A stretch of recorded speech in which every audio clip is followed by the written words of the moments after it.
தர்மபுரம் ஆதீனம் அப்படின்னா இந்தியா முழுக்க ஃபேமஸ். இந்தியாவில் இருக்கக்கூடிய யாருக்கும் தெரியும், அந்த அளவுக்கு ஃபேமஸ். அவ்வளவு ஒரு புகழ்பெற்ற ஆதீனம். அந்த ஆதீனத்தையே ஒரு ஒன்றிய செயலாளரும் ஒரு எம்எல்ஏவும் சேர்ந்து கட்டுப்படுத்த நினைக்கிறாங்க, மிரட்டுறாங்க. அவங்க பயந்து வந்து கம்ப்ளைண்ட் கொடுக்குறாங்க அப்படின்னா அந்த லோக்கல்ல இவங்க ரெண்டு பேரும் எந்த அளவுக்கு அராஜகம் பண்ணிட்டு இருப்பாங்க அப்படிங்கிற விஷயத்த நீங்களே புரிஞ்சுக்க முடியும். அதே மாதிரி இந்த நியூஸை வேற எங்கேயாவது கேள்விப்பட்டிருந்தீங்க அப்படின்னா, நான் இதை ஆல்ரெடி கேள்விப்பட்டுட்டேன்ப்பா அப்படிங்கிறது கமெண்ட் பாக்ஸ்ல வந்து தாராளமா நீங்க வந்து சொல்லலாம்.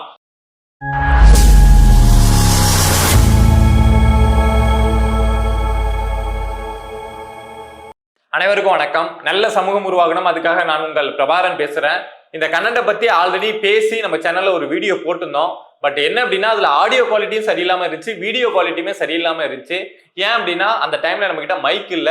ஸோ மொபைல்ல ஷூட் பண்ணி போட்டிருந்தேன், பப்ளிஷ் பண்ணிட்டு பாக்குறேன், எனக்கே பிடிக்கல. ஸோ போட்டு ஒரு 1/4 மணி நேரத்துல நானே அந்த வீடியோவை பிரைவேட் பண்ணிட்டேன். ஸோ இப்போ அந்த கண்டென்ட்டை வந்து எடுத்து நம்ம ஃப்ரெஷ்ஷா பேச போறோம். ஏன் திரும்ப இந்த விஷயத்தை எடுத்து பேசுறோம் அப்படின்னா ரொம்ப ஒரு முக்கியமான விஷயங்க. நீங்க கேட்டீங்க அப்படின்னா இந்த திமுக ஆட்சியில என்னெல்லாம் நடந்துட்டு இருக்கு அப்படிங்கிற விஷயத்த ரொம்ப தெளிவா புரிஞ்சிக்க முடியும். எவ்வளவு பிரச்சனைகள் அப்படிங்கிறது திமுக ஆட்சியில மேல் மட்டத்துல போயிட்டு இருக்கு, பட் கீழ் மட்டத்துல எவ்வளவு பிரச்சனைகள் போயிட்டு இருக்கு அப்படிங்கிற விஷயத்த இந்த வீடியோ பாத்தீங்க அப்படின்னா புரிஞ்சிக்க முடியும். இந்த விஷயம் எங்க தொடங்குது அப்படின்னா மயிலாடுதுறை மாவட்டம் திருக்கடையூர் ஊர்ல வந்து வடக்கு வீதியில வசிக்கக்கூடிய நபர் அமீர்த விஜயகுமார். இவர் திமுகவுடைய ஒன்றிய செயலாளரா இருக்காரு, செம்மனார் கோவில் ஒன்றியத்தோட ஒன்றிய செயலாளரா இருக்காரு.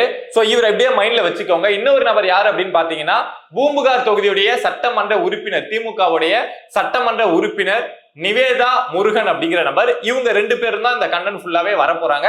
அவ்வளவு விஷயம் அப்படிங்கறத இந்த மயிலாடுதுறை இந்த பூம்புகார் அந்த பகுதியில வந்து கிட்டத்தட்ட ஒரு கட்ட பஞ்சாயத்து, ஒரு கோயிலையே கட்டுப்படுத்துற அளவுக்கு கட்ட பஞ்சாயத்து பண்ணிட்டு இருக்காங்க. சோ என்ன அப்படிங்கறது புரிஞ்சிடும் உங்களுக்கு இந்த வீடியோ பாத்தீங்க அப்படின்னா. அதுக்கு முன்னாடி இவங்க ரெண்டு பேருக்கும் என்ன சம்பந்தம் அப்படின்னு சொல்லிடுறேன். பெருசா ஒன்னும் சம்பந்தம் கிடையாதுங்க.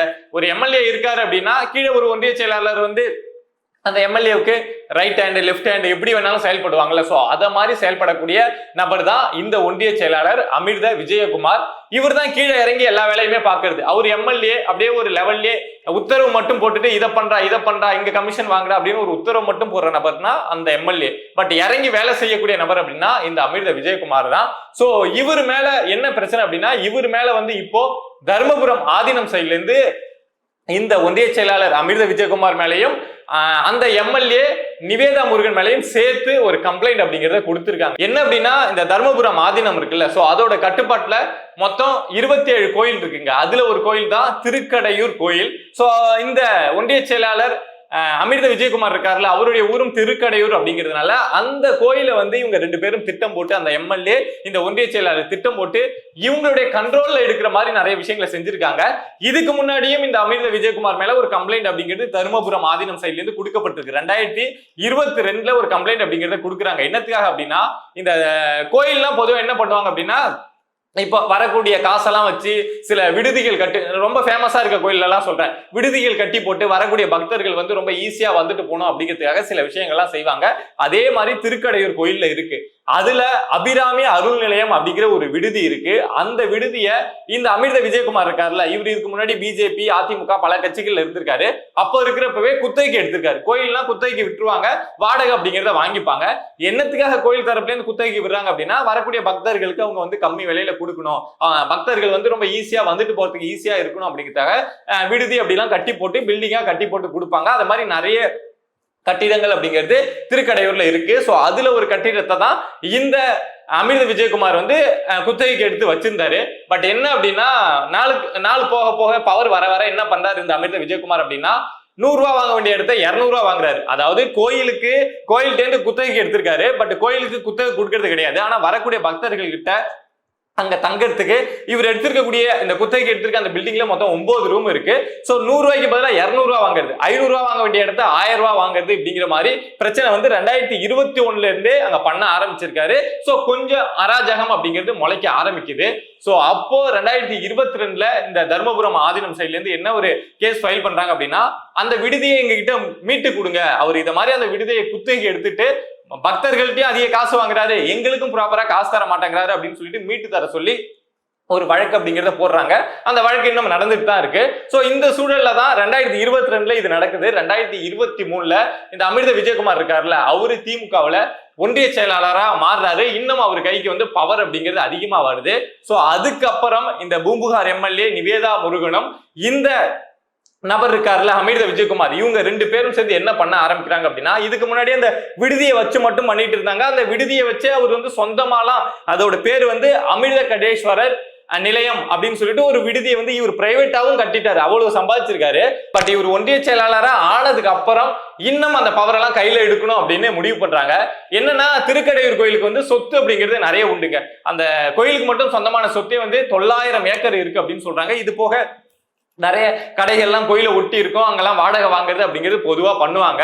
பட் இவர் என்ன பண்றாரு அப்படின்னா, இந்த அமிர்த விஜயகுமார் வந்து நீங்க வந்து கோயிலுக்கு வாடகை கொடுக்கறதெல்லாம் அப்புறம் இருக்கட்டும், குத்தகை கொடுக்கறதெல்லாம் அப்புறம் இருக்கட்டும், என்ன தாண்டி தான் எல்லாமே அங்க போகணும், எனக்கு வர வேண்டிய கமிஷன் வரணும், வந்ததுக்கு அப்புறம் தான் நீங்க கோயிலுக்கு போய் கொடுக்கறதா இருந்தாலும் என்ன பண்ணாலும் அப்படிங்கிற மாதிரி ஒரு உத்தரவை வந்து இவரு வாய்மொழியா சொல்லி எல்லாருக்கிட்டையும் பணத்தை மிரட்டி வாங்க ஆரம்பிக்கிறாரு.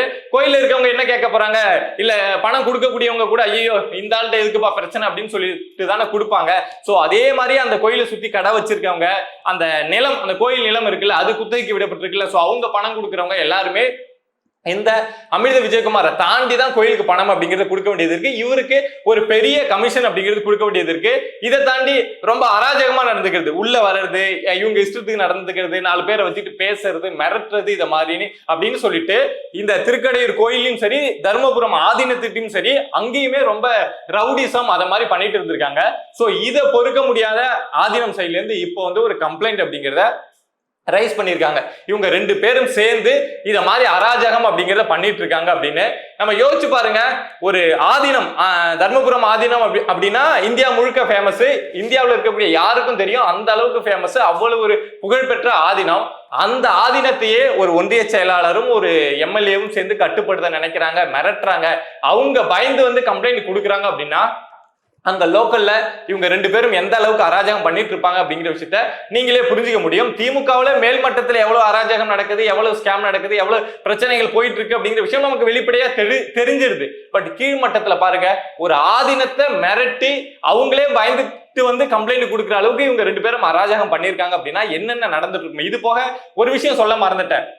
இந்த 2 பேர் இருக்காங்கல்ல, இவங்க சேர்ந்து போலி ரசீதி அப்படிங்கறத அடிச்சு ஆன்லைன்லயே இவங்களா வந்து போலி ரசீதி அப்படிங்கறதெல்லாம் உருவாக்கி, இந்த அர்ச்சனைக்கு வந்து கோயிலுக்கு போனோம்னா 100 ரூபாய் 200 ரூபாய் அது மாதிரிலாம் கோயிலுக்கு போயிருந்தீங்கன்னா பாத்துருப்பீங்க, வாங்குவாங்கல்ல. சோ அதுல போலியா இவங்க ரெடி பண்றது எப்படி, டாஸ்மார்க்ல தலைமை வந்து போலியா டாஸ்மார்க்கு வரக்கூடிய சரக்கு லீகலா 50% இல்லீகலா 50% இறக்கி வித்தாங்கல்ல. சோ அதே மாதிரி கோயில்ல கொடுக்கக்கூடிய அந்த ரசீதியுமே இவங்க கண்ட்ரோல்ல எடுத்து போலியா பிரிண்ட் பண்ணி அத மாதிரி காசு அப்படிங்கறத வசூலிச்சுட்டு இருந்திருக்காங்க.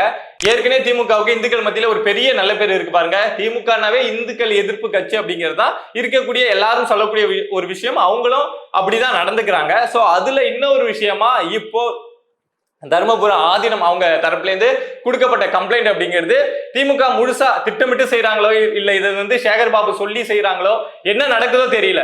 ஆனா இந்துக்களுக்கு எதிரா, இந்து கோயில்களுக்கு எதிராக இவங்க நடந்துக்கிறாங்க அப்படிங்கிற விஷயத்துக்கு ஆதாரமா ஒரு ப்ரூஃபா வந்து இப்போ இவங்க கொடுத்துருக்க கம்ப்ளைண்ட் அப்படிங்கிறது மாறி இருக்கு. அந்த அமிர்த விஜயகுமார் இருக்காருல்ல, ஒரு கிரைம் பேக்ரவுண்ட் கொண்ட ஒரு ஆள் தாங்க. இவர் மேல வந்து ஒரு முக்கியமான வழக்கு, இந்த வீடியோ எடுத்துலாம் மிரட்டுவாங்கல்ல, அத மாதிரி ஒரு வழக்குல கூட இவர் சிக்கியிருக்காரு. எங்க அப்படின்னா தர்மபுரம் ஆதீனத்துல வந்து அந்த நபர் ஆதீனமா இருந்த அந்த நபர் பேர் வந்து எனக்கு ஞாபகம் இல்ல.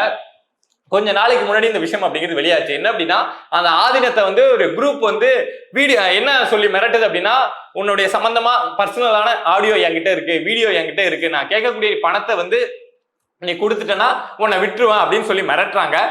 அதே மாதிரி அந்த நபரும் என்ன பண்றாரு அப்படின்னா, அங்கங்க பணத்தை கலெக்ட் பண்ணி கொடுக்க ட்ரை பண்றாரு. பட் இவங்க திரும்ப திரும்ப அதிகமா கேட்கிறப்ப அவர் வேற வழியே இல்லாம கம்ப்ளைண்ட் அப்படிங்கிறத கொடுத்துட்டாரு. இத மாதிரி ஒரு குரூப் வந்து ஆதீனத்துல இருக்கக்கூடிய ஒரு நபரையே, தர்மபுரம் ஆதீனத்துல இருக்கக்கூடிய ஒரு நபரையே ஒரு குரூப் வந்து உண்மையாலும் ஆடியோ இருக்கா வீடியோ இருக்கா அப்படிங்கிறது நமக்கு தெரியாது. ஆனா என்ன அப்படின்னா, அவங்களுக்கு ஒரு இமேஜ் இருக்குல்ல, ஆதீனத்துல இருக்காங்க அப்படின்னா அவங்க வந்து சுவாமிகள் பார்க்கக்கூடியவங்க ரொம்ப மரியாதையா பார்ப்பாங்க, பெரிய மனசோட பார்ப்பாங்க, ச்சே அப்படிங்கிற மாதிரி ஒரு மரியாதையோட வச்சு பார்ப்பாங்கல்ல. சோ அவங்க மேல ஒரு இமேஜ் நான் டேமேஜ் பண்ணிடுவேன் அப்படின்னு சொன்னா அவங்க பயப்படுவாங்கல்ல. கண்டிப்பா ஐயோ இவன் சொல்றது பொய்யா இருக்கட்டும், இவன் பரப்பக்கூடிய ஆடியோ பொய்யா இருக்கட்டும், வீடியோ பொய்யா இருக்கட்டும், ஆனா பரப்பிட்டானா நமக்கு அசிங்கமா போயிடுமே அப்படின்னு ஆதீனத்துல இருக்கக்கூடியவங்க நினைப்பாங்கல்ல. சோ அந்த பயத்தை பயன்படுத்தி அந்த குரூப் வந்து பணம் புடுங்கலாம் அப்படின்னு பார்த்துருக்கு.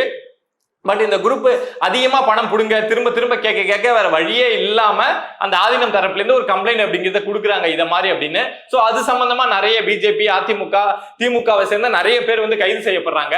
அதுல A2 அக்யூஸ்டா இருக்கக்கூடிய நபர் தான் இந்த அமிர்த விஜயகுமார். பாத்துக்கோங்க, ஆல்ரெடி இவருக்கு வந்து ஒரு பெரிய கிரைம் பேக்ரவுண்ட் அப்படிங்கிறது இருக்கு. அதுவும் இந்த தர்மபுரம் ஆதீனத்திலேயே வீடியோ எடுத்து நான் வச்சிருக்கேன் அப்படின்னு சொல்லிட்டு மிரட்டுறது. உண்மையாலும் வச்சிருந்தாரா இல்லையான்னு தெரியாதுங்க, அந்த கேஸ் வந்து என்ன ஆகும் தெரியாது.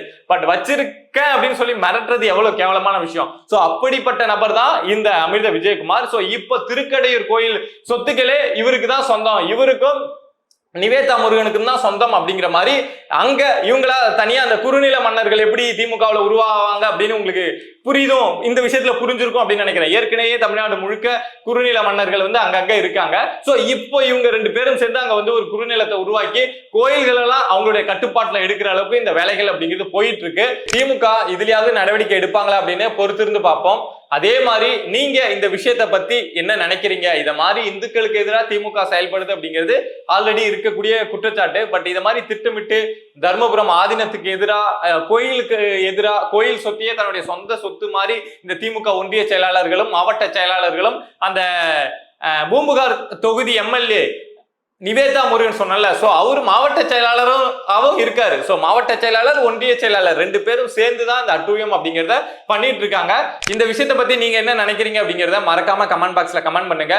அதே மாதிரி இந்த நியூஸை வேற எங்கேயாவது கேள்விப்பட்டிருந்தீங்க அப்படின்னா, நான் இதை ஆல்ரெடி கேள்விப்பட்டுட்டேன்ப்பா அப்படிங்கிறது கமெண்ட் பாக்ஸ்ல வந்து தாராளமா நீங்க வந்து சொல்லலாம். சோ இத மாதிரி சொசைட்டில நம்மளை சுத்தி நடக்கக்கூடிய விஷயங்களை நீங்க தெரிஞ்சுக்கணும் அப்படின்னு நினைச்சீங்கன்னா பிரபா டாக்ஸ் சேனலை மறக்காம சப்ஸ்கிரைப் பண்ணி சப்போர்ட் பண்ணுங்க. நன்றி.